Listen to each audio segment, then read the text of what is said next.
According to Prime Minister Honorable Dickon Mitchell in his budget presentation, a survey conducted by the Caribbean Community CARICOM in September 2022 found that, overall, the number of food insecure people within the English-speaking Caribbean has increased by 1.3 million, or 46% over the previous 6-month period. Notably, nearly 4.1 million people, or 57% of the population, now face food insecurity.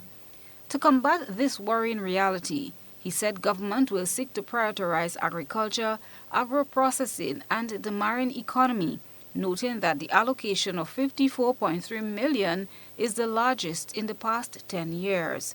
Agriculture Senator Roderick St. Clair welcomes government allocation for the agriculture sector, noting its benefits for the sector. The increase overall is a good gesture, but I think more so for me and our folks in the agriculture sector, some of the key points were raised. Some of the support for food security, support with the poultry, the fishing, the capacity building, the youth, the school feeding program integrated for that marketing opportunity.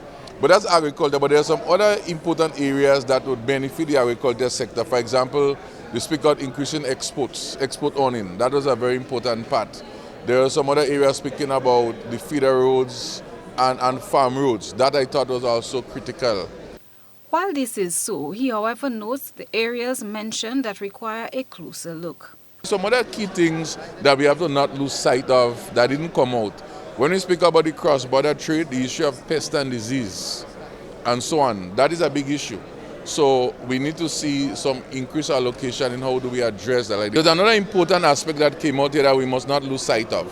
The issue of the taxing pertaining to the carbonated beverages and so on. I thought maybe that tax could have been a little bit higher, right?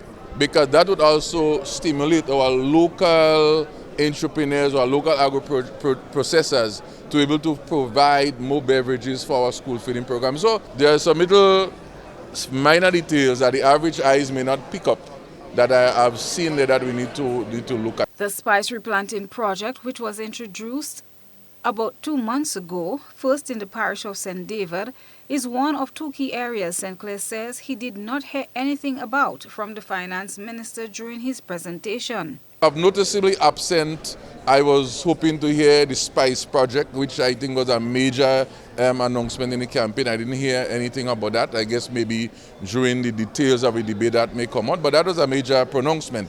And noting that spices, nutmeg in particular, from even where I sit, is one of the main income earner for agriculture export. I thought that would have heard something there.